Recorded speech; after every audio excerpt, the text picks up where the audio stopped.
Paglaya ni Norman Mangusin o Francis Leo Marcos.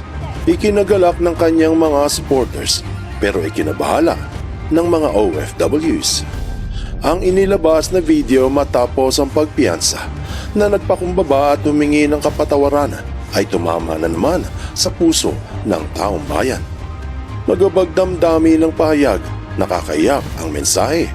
Marahil nagbago na nga ang tinuturing na bayani ng pandemic.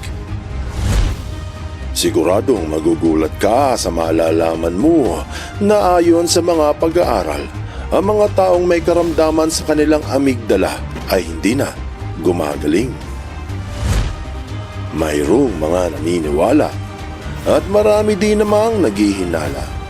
Ang tanong, totoo ba?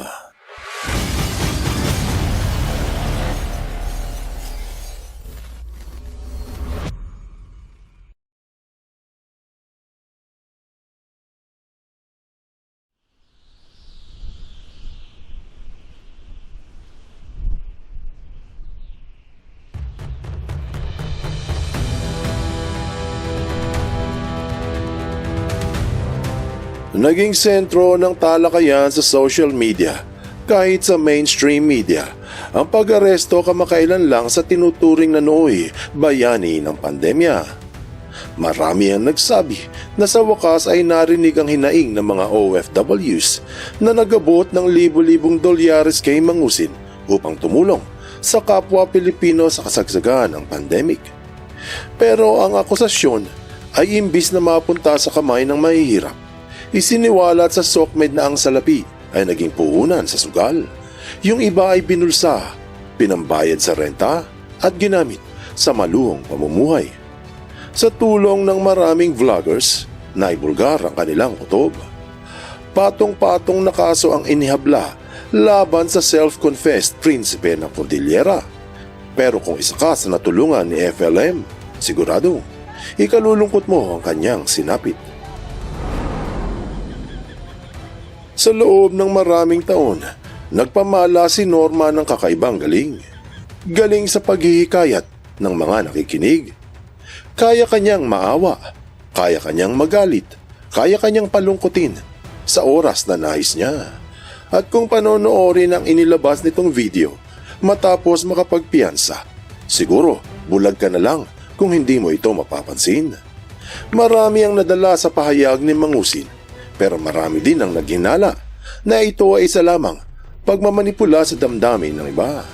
At sa hindi nakakaalam, ang emosyon natin ay ang nagpapakilo sa tao. Kaya tinawag itong emotion mula sa salitang motion. Dahil ito ang nagpapagalaw sa ating katawan. Kaya kung gusto mong pasunurin ang isang tao, akitin mo ang kanyang emosyon. Iyan ang weakness ng marami nating OFWs.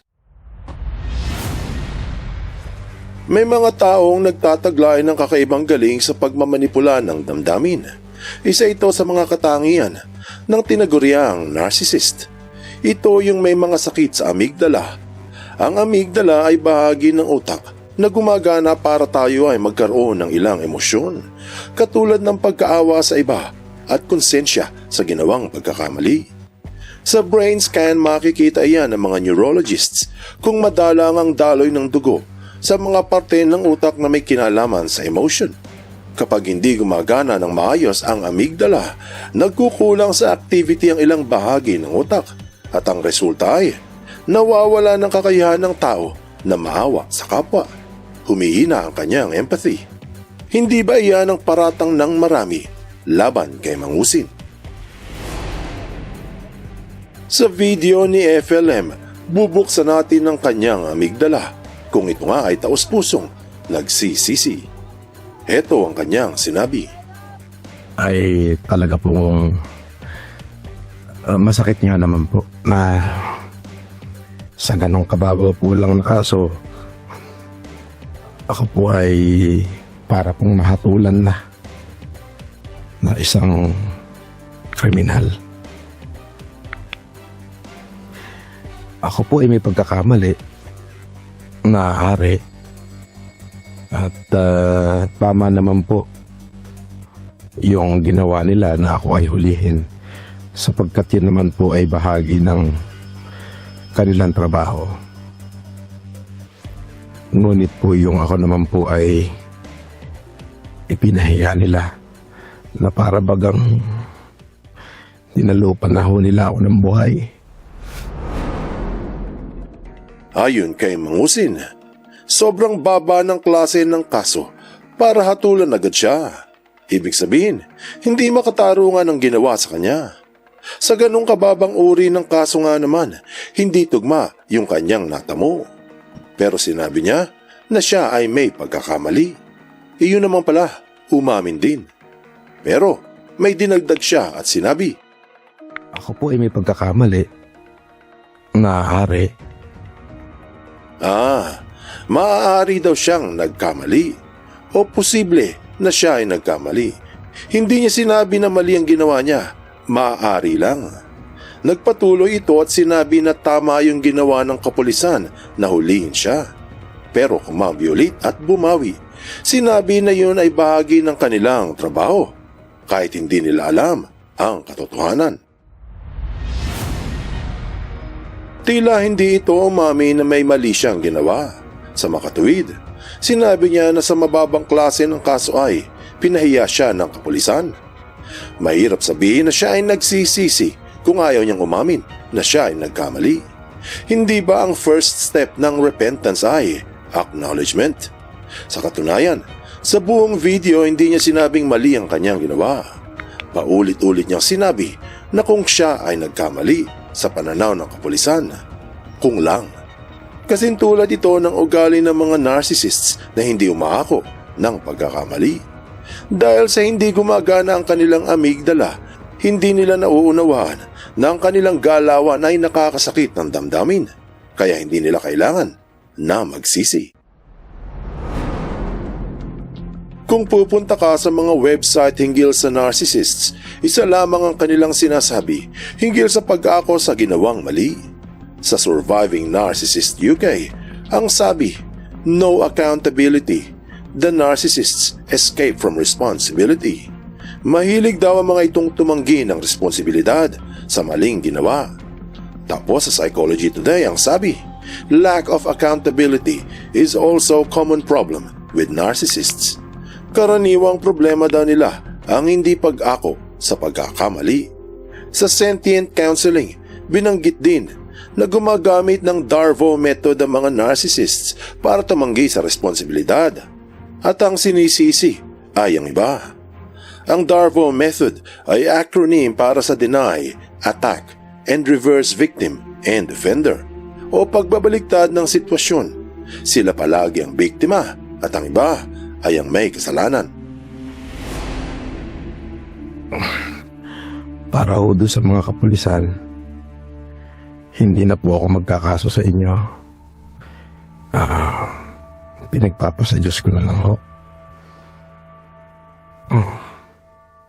Maaaring kayo po ay sumusunod lamang. At doon sa PNP, kung ako po ay nakagawa ng pagkakamali dahil po dyan sa kumalat na litrato ng pagsusuot ng kung saan ako po ay nakasuot ng police uniform, humingi rin ako ng kapatawaran sa inyo kung sa tingin niyo po ay kalabisan at kawalang paggalang yung aking nagawa. Sa sumunod na video, hindi pa rin umako si FLM sa kanyang pagkakamali. Sinabi niya na hindi na raw siya magkakaso laban sa mga pulis, ipagpapasa Diyos na lamang niya. Siyempre, kapag binanggit ang salitang Diyos, marami ang tutulo ang luha at baka maglagay ng kandila at pruta sa harap ng litrato ni Norman. Dahil relihiyoso ang mga Pinoy, kaya kapag binanggit ang mga katagang Diyos, Jesus, langit, ahay, maakit ang damdamin ng marami at magbibigay ng donasyon. Sinabi rin ni FLM na hindi niya kakasuhan ng mga pulis. Kumbaga, may utang na loob sa kanya ngayon ang PNP.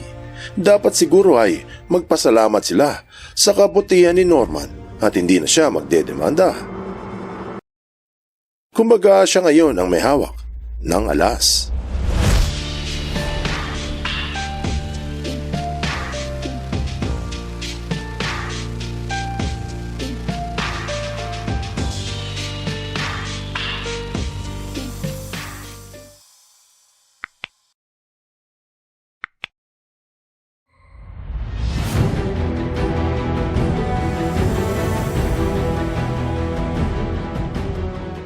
Kung mapapansin, tila umamin ulit ito pero biglang kumambyo. Humingi rin ho ako ng kapatawaran sa inyo. Kung sa tingin niyo po ay kalabisan at kawalang paggalang yung aking nagawa. Humihingi siya ng kapatawaran kung sa tingin ng kapulisan ay may ginawa siyang labis na walang paggalang. Sinabi niya, kung sa tingin ninyo, ibig sabihin sa point of view lang ng mga pulis siya nagkamali. Pero hindi niya inaamin na may ginawa siyang mali. Kung sa tingin lang nila, inulit pa niya ito. Humingi ho ako ng tawad.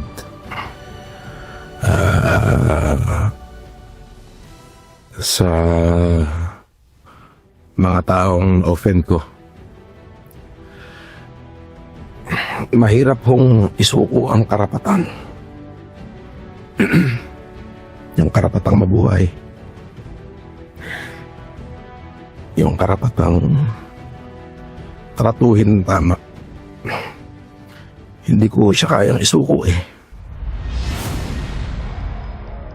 Pinahayag ni FLM na humihingi siya ng tawad sa mga taong na-offend niya. Ayun naman pala, humako na dito. Pero kumambi ulit. Sinabi na mahirap isuko ang karapatang mabuhay at yung karapatang tratuhin ng tama. Iyon pala ang dahilan niya kung bakit niya nagawa ang lahat.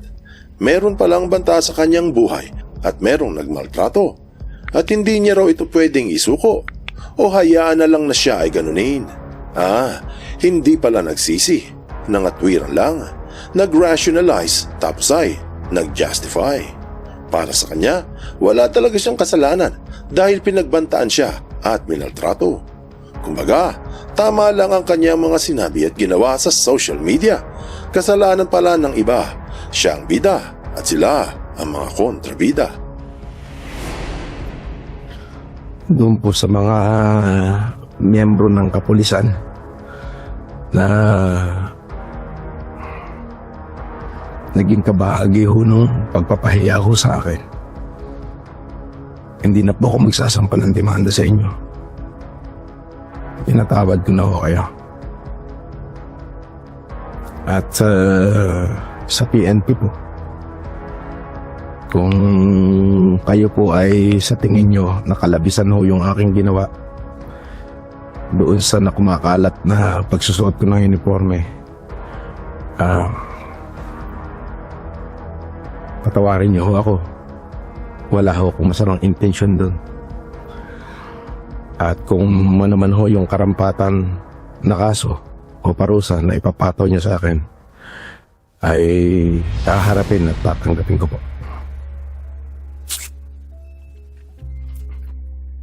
Ang pahayag sa after psychotherapy ng mga narcissists ay vindictive o mapagiganti. Pinahayag din iyan sa Psych Central na ang mga narcissists ay may katangian na mapagiganti. Sinabi na mahilig silang magplano kung paano gaganti at lack of remorse and empathy o wala raw silang awa. Sa website ng Narcissistic Apocalypse, binanggit ang vindictive narcissist na kung hindi ka nila kayang manipulahin, parurusahan ka. Sa video, sinabi ni Norman sa mga pulis na nagpahiya sa kanya, hindi na raw siya magdedemanda. Di wow, sabi ng mga nakikinig. Pero habang nagsasalita, may ginawa siya na nagbulgar na hindi mula sa puso ang kanyang sinabi. Kung matalas ang iyong mga mata, heto at panoorin. Ay haharapin at tatanggapin ko po.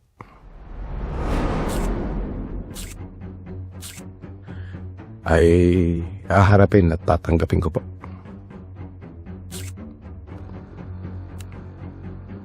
Ang tunog na iyan ay katulad ng chiking o yung iniba lang niya ng kaunti. Ito ay pangitay na hindi sang-ayon ng isa. Subukan mo kung makakaramdam ka ng taus-pusong pagsisisi habang gumagawa ka ng ganyang tunog.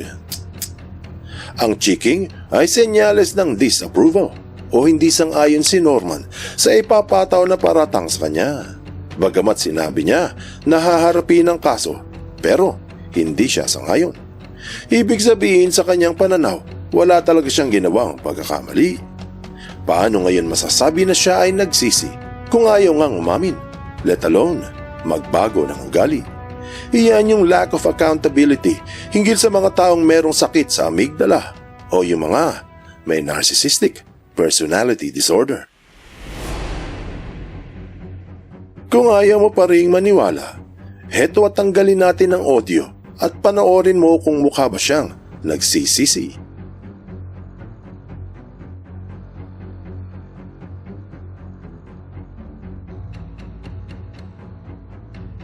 Kitams, mukhang hindi naman nalulungkot.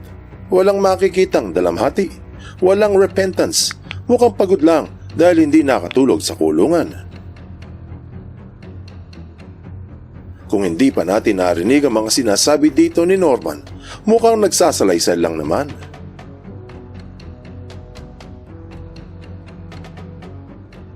Hindi mararamdaman na umaako siya sa ginawang masama. Kung tutusin, mas tugma ang ilan sa kanyang micro-expressions sa isang nagkikimkim ng galit. Kung pakikinggan ng video, siguradong napansin mo na hindi diretso ang pahayag. Patigil-tigil.